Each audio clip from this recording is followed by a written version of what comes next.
I have reason to believe that starting in 2021 in the 2022 school year and all the way up to August 2023, Paula McCown was physically and emotionally abusive as well as psychologically tortured my nonverbal autistic daughter, Maya Bella Reed, as well as several of her classmates in her special needs life skills class at Charlemagne Elementary School, located in the 4J School District in Eugene, Oregon, Lane County.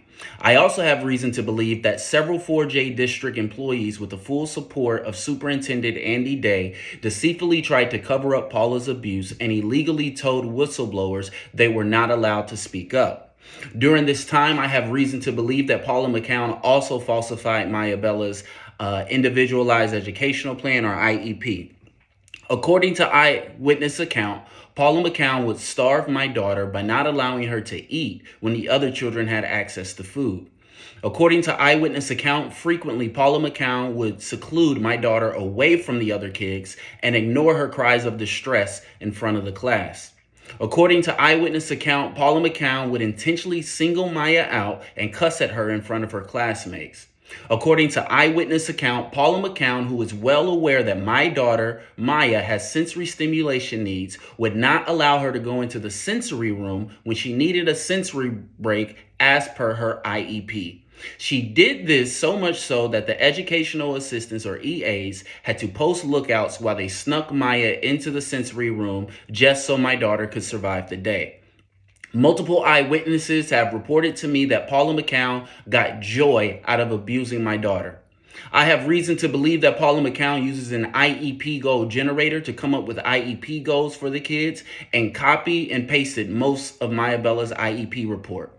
Paula McCown has been quoted saying, "I can't stand that kid and I don't like that kid," when being asked why my daughter is being discriminated against. But it is my personal belief that from the many stories I've heard over the past week, that Paula McCown's favorite form of abuse and torture for my daughter Maya is a device that she called the roundy round. The roundy round, when used as intended, is a 48-inch space divider used to section off an area of the classroom. Instead, to discipline Maya, Paula McCown would coil the space divider around my little girl's body and use her foot to step on the entrance so there was no escape for Maya. I believe that this induced anxiety and panic attacks in my daughter at the time, as eyewitnesses have stated that Paula McCown would let my daughter scream for her life inside the roundy round for up to 20 minutes at a time, multiple times a day. Before Maya started Paula McCown's life skills class, she was warm and loved giving big hugs and squeezes. Now Maya is so afraid of being in enclosed spaces that sometimes the idea of someone wrapping their arms around her makes her nervous. I have eyewitness testimony that Paula McCown would commit these acts of torture and abuse on a near daily basis for 2 school years now.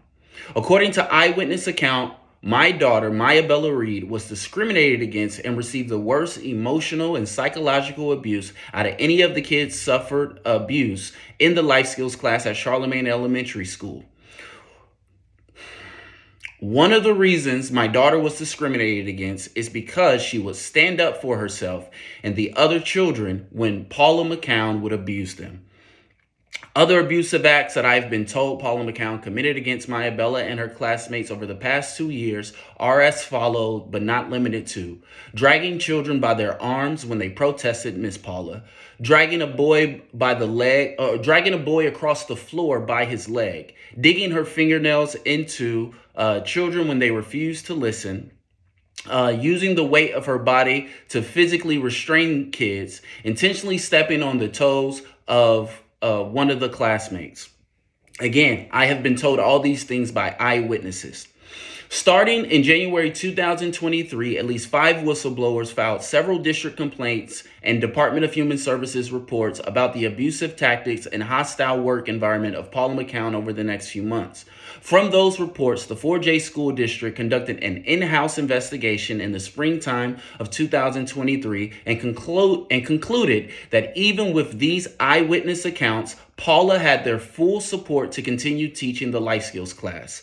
Following the investigation, the whistleblowers were told by the district that they were no longer to speak of the illegal actions and constitutional violations of Paula McCown amongst themselves or to anyone else.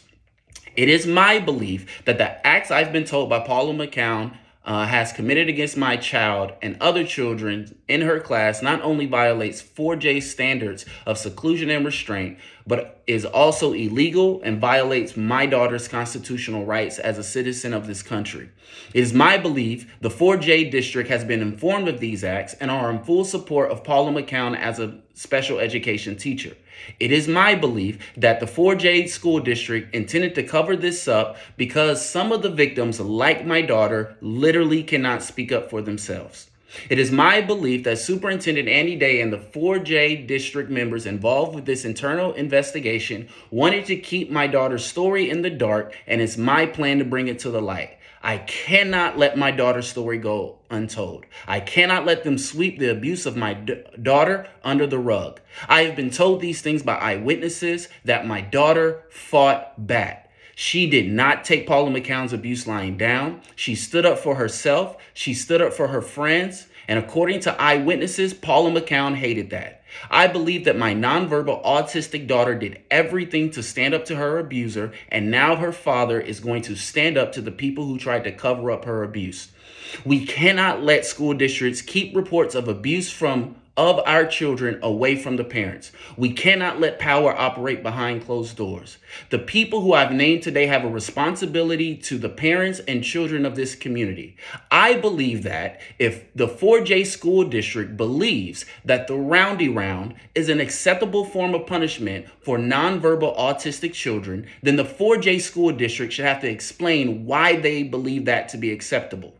And it should not be done in some back room with lawyers. It should be done in the public to the people who are impacted by the use of the roundy round. I believe that if the 4J school district thinks that what Paula McCown has done to these children isn't child abuse, then they should have to explain that to the children affected by Paula McCown's actions. It is my belief that if the internal investigation found the actions of Paula McCown not to be child abuse, then I believe that the 4J's investigation disagrees with the law. I will tell my daughter's story because she is incapable of telling it herself. That's why I believe she was targeted, because Paula McCown knew that Maya would never speak out. They thought they could get away with it, and I'm here to tell Paula and the 4J school district, you will not. They thought, I think what they want from me is to fight this quietly, come to a small settlement, sign an NDA, and I will not. I think what you want me to do is silently transfer my kid to another school and move on. We are moving on, but we are not doing so silently. I think what the district wants is me to bury this story before it gets started, and I am telling you, you will have to put a bullet in my head before I do not talk about what happened to my daughter. I will talk to every reporter. I will inspire every content creator. I will make this a topic on every podcast. I promise my daughter and the 4J's district will hear Maya's story. If you would like to donate or support my mission to let the world know what happened to my daughter and the kids in the life skills class at Charlemagne Elementary School, you can go to GoFundMe.com/F/Mercy-4-Maya. GoFundMe.com/Mercy-4-Maya and donate there. If you have any information on this story or would like to get in contact with me, you can email me at mercyformaya@gmail.com. If you watch this to the end, then I am begging you, please light up the algorithm for me. The power of the press and the power of social media is the only hope Maya and I have to fight a district with a $600 million budget and every connection imaginable to try and silence me. comment, share, retweet, green screen, remix, repost, download the video, upload it to another social media site. Please get Maya Bella's story out. We have a long uphill road ahead of us as I plan to take the district head on. I do not fear the outcome. I do not fear the backlash. The only thing I fear is dying before nobody hears my daughter's side of the story. Thank you.